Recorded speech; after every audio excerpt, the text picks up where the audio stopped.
lebih dari 3 hari 3 malam sampai begitu. Malah tidak sempurna iman seorang suami, iman seorang istri kalau bertengkar sampai dimalamkan. Kenapa sampai dimalamkan? Ya mungkin yang perlunya memang waktu malam begitu. Wallahu a'lam. Ada beberapa pesan Rasulullah yang saya bacakan dalam hadis dari Sahih. Man kana yu'minu billahi wal yawmil akhir, barang siapa yang betul-betul sudah beriman kepada Allah dan hari akhir, fa yasil rahimah, lakukan hubungan silaturahim, hidup tanpa musuh, hidup tanpa lawan, segera bersilaturahim, itu perintah dari Allah Rasulullah SAW. Barang siapa yang ingin dilapangkan rezekinya, yang dimudahkan rezekinya, dipanjangkan umurnya, perbanyak silaturahmi. Jangan habiskan waktu, tenaga, pikiran untuk memikirkan orang lain yang menjadi musuh kita. Roba kaijin memendekkan umur. Perbanyak silaturahim. Dan kemudian ditanya Rasulullah, man khairun nas? Ya Rasulullah, sebetulnya manusia terbaik itu pandangan Allah yang bagaimana? Nabi menyatakan atqahum lirabbi, tentu yang paling takwa. Kemudian wa awsaluhum lirabbi, orang yang paling rajin silaturahim, yang menghubungkan kekeluargaan dengan orang-orang yang masih keluarga, bahkan menghubungkan keakraban dengan siapapun, walaupun beda pendapat, beda pilihan ataupun beda kebiasaan, menghubungkan tali silaturahim. Wa amaruhum bil ma'ruf, orang khairun nas, manusia terbaik itu adalah mereka yang punya kepedulian, tidak ingin soleh sendirian, ingin ngajak bantu supaya bagus, ingin mencegah orang lain jangan berbuat jahat, hayang babarengan masuk ke surga. Ayul a'mal ahabbu ilallah ya Rasulullah, apa amal yang paling dicintai oleh Allah? Kalau saya melakukannya Allah cinta kepada saya, kata Nabi. Pertama iman, itu kuncinya. Kalau sudah iman, silaturahim. Setelah iman harus ada juga, yaitu bersilaturahim, menghubungkan tali keakraban, tali persahabatan dengan orang lain, walaupun punya sejumlah dan segudang perbedaan, silaturahim. Dan yang ketiga adalah amar ma'ruf nahi munkar, ada kepedulian, tidak mau soleh sendirian, ingin ngajak batur karena dia, dan tidak senang kalau orang lain melakukan kejahatan, ingin orang lain itu selamat dari dosa dan maksiat, amar ma'ruf nahi munkar. Kalau begitu apa amal yang paling dimurkai oleh Allah? Nabi menjawab adalah al-isyraku billah, musyriklah kepada Allah, itu paling dibenci oleh Allah. Kemudian kedua, memutuskan tali silaturahim, itu yang paling dibenci oleh Allah. Masih baraya dianggap dengan sudah kenal pura-pura gak kenal, ataupun juga ketemu pura-pura gak ketemu,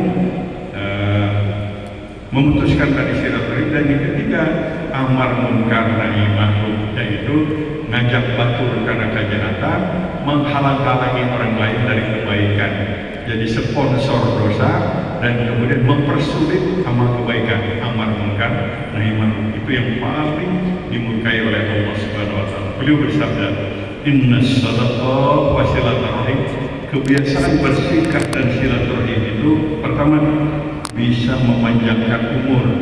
Maksudnya umurnya itu terisi dengan baik, begitu, panjang umur. Yang kedua, dapat mencegah dari kebencian orang karena tanpa lawan, tanpa musuh. Yang ketiga adalah akan membawakan kesehatan fisik dan mental. Jadi orang kalau nggak punya musuh itu relatif lebih sehat dibandingkan dengan orang yang banyak musuh.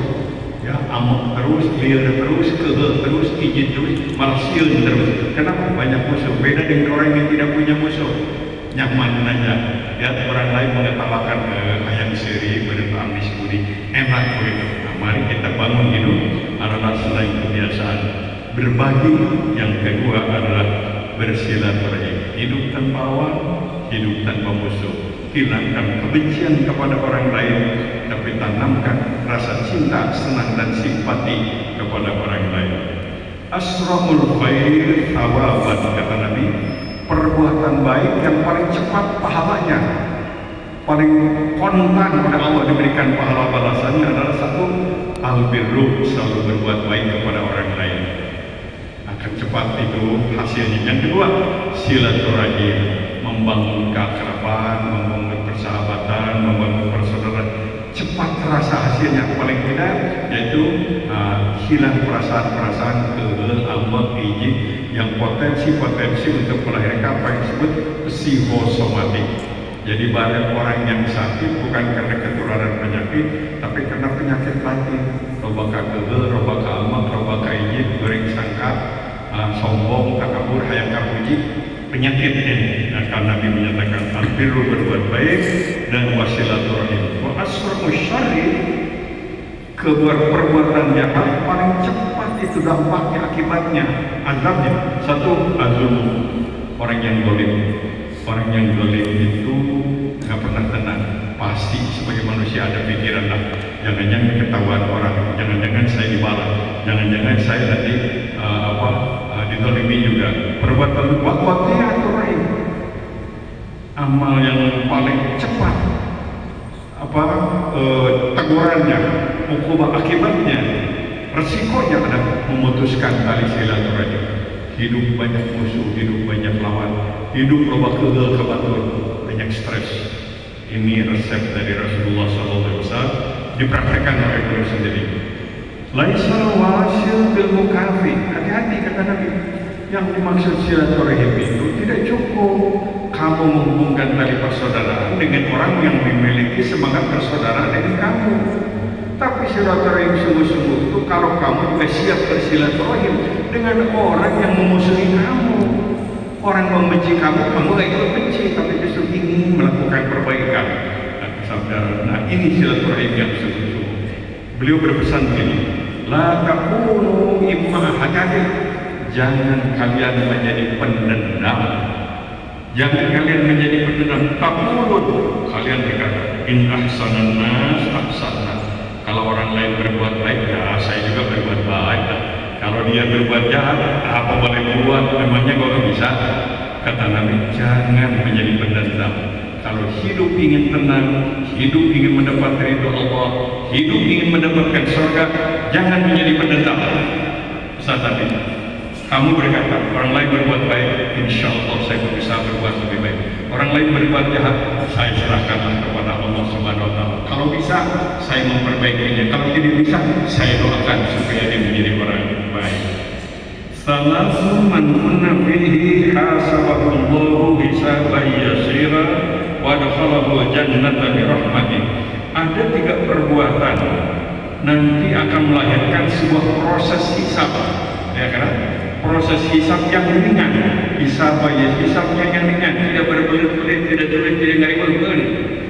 Waduh kalau jannah, setelah mengalami proses hisab masuk surga dengan apa? Bi rahmatihi, dengan kasih sayang Allah.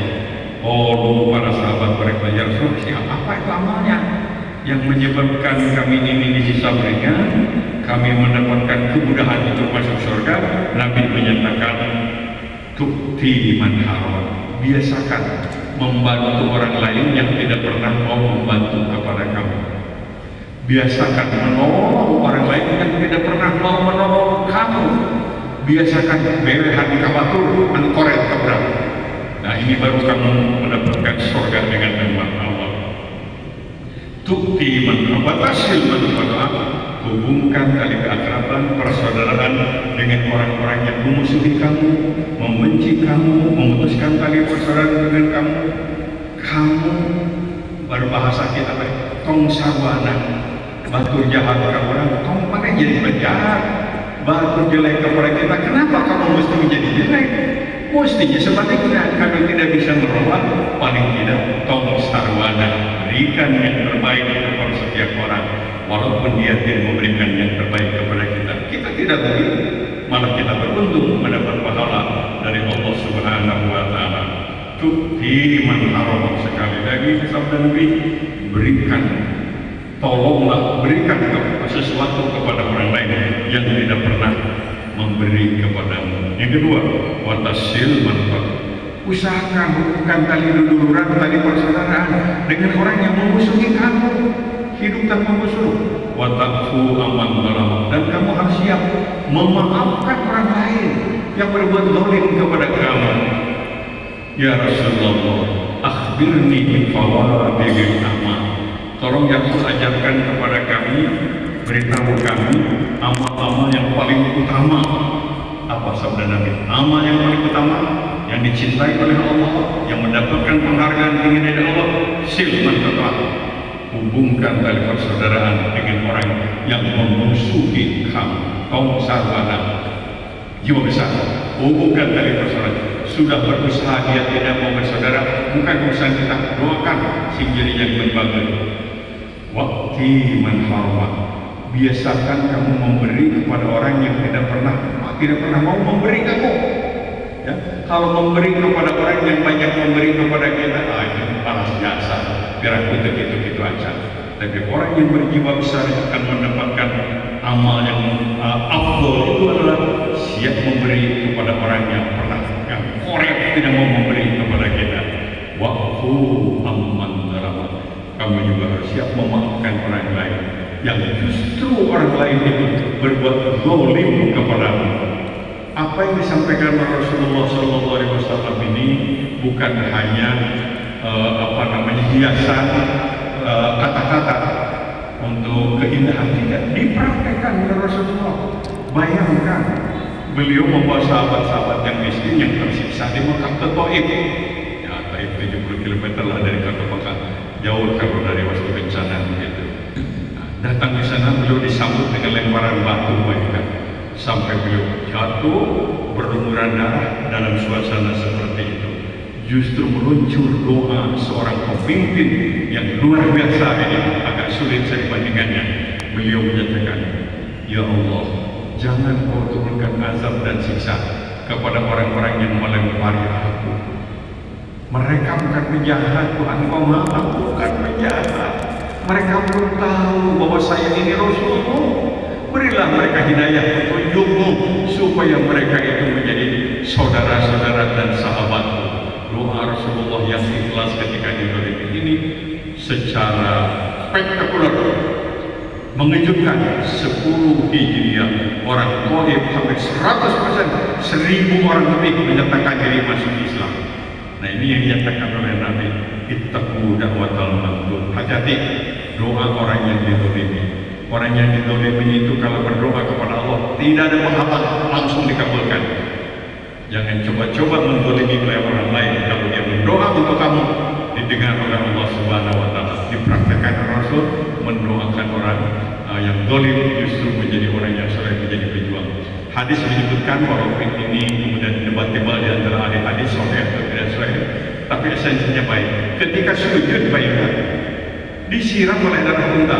Malaya di Indonesia Ustaz disiram darah unta begitu aja. Disiram oleh darah unta. Bayangkan kalau beliau marah itu normal sebetulnya, tapi beliau ketika bangun berdoa, ya Allah, jangan kau turunkan azab dan siksa kepada orang itu. Dia bukan penjahat, Tuhan. Dia belum tahu saya ini Rasulmu. Berilah dia hidayah petunjuk supaya dia menjadi sahabatku. Dikabulkan oleh Allah menjadi pejuang, gugur di medan pertempuran. Sebuah contoh yang indah. Nah, dan ada beberapa pesan lain tentang semangat keakraban persaudaraan harus menjadi bagian dari budaya kita. Hidup tanpa lawan, hidup tanpa musuh, hidup selalu bersaudara. Agar terpelihara keakraban keakraban dan persahabatan kita, ada baiknya saya kutip Quran surat Al-Hujurat. 1. Budayakan tamayun. Kalau kita mendengar berita jelek tentang teman kita, jangan kemudian dikuatkan, diperkuatkan, ya saya tambahkan, tabayun dulu, cek dulu. Jangan-jangan ini salah informasi. Begitu juga kalau ada berita orang menjelek-jelekan istri kita, jangan percaya. Punten kita jangan banyak. Atau siapa sajalah, jangan cepat percaya dengan berita jelek tentang teman kita. Harus tamayun cek dulu, itu benar atau tidak perilaku. Sosial media tidak semua di sosial media itu benar. Yang bohongnya juga banyak, yang sentimennya juga banyak, ya, yang tujuannya jelek juga banyak. Jadi biasakan tabayun. Yang kedua, kalau terjadi kesalahpahaman, jangan berlama-lama, segera lakukan islah, bereskan, rukunkan, damaikan, hilangkan taskhiriyah, memperolok-olokkan orang lain, memperolok-olokkan apa saja lah, bahasa-bahasa, tapi memperolok-olokkan itu menghina orang, memperolok-olokkan, talamus, melakukan penghinaan dengan bahasa-bahasa yang jelek, Tanabazu bil alqab. Jangan dibiasakan mengganti orang dengan gelar-gelar yang menyakitkan, karena dia asalnya dari Tarogong. Itu domba Garut ya, enggak domba Garut di apa ada di kanan mungkin. Tajassus, sibuk cari-cari kesalahan orangnya. Hari saya tak paling, hari saya tak mata, hari itu sok salah tak. Kenapa mesti ingin tahu? Kalau kita, kecuali kalau kita punya kemampuan dan kemampuan untuk melakukan perbaikannya. Kalau nggak bisa, meninci sih, nggak usah tahu saja. Jangan cari-cari kesalahan orang lain. Sudah negatif sih, munten batu dengan batu ganti baju, ya pastilah menang maling. Batu ganti baju besar belat, tapi di utara salah wae. Dalam berkeluarga sangat penting hati-hati. Husnuzon berbaik sangka, salah berbaik sangka tidak dosa. Saya kira orang baik atau jahat bukan urusan kita, tapi kita menyangka dia jahat pada orang baik, dosa kita. Dan ini kebiasaan ribah. Ribah itu membuka air, ngupat. Jangan membiasakan kalau ngobrol, jangan membuka air orang pihak ketiga yang lain. Apa kata Quran? Keras sekali Quran kepada mereka yang biasa ribah. Apa kamu sampai hati memakan daging dari bangkai teman sisimu sendiri? Jadi orang yang senang ribah itu dianggapnya orang sadis, ya, hanya untuk keindahan menjelek-jelekan orang lain, membuka aib orang lain. Tidak ada kawan, tidak ada hak kita membuka aib orang lain. Orang lain salah urusan dia. Mun bisa omian, mun bisa cicing, doakan sing jadi orang baik. Ini adalah resep-resep yang kelihatannya sederhana, tapi inilah esensi kehidupan membangun keakraban setelah semangat ibadah Ramadan. Mudah-mudahan kita termasuk minal aidin wal faizin, kembali kepada kesucian dan kita memperoleh kebahagiaan. Wassalamualaikum warahmatullahi wabarakatuh.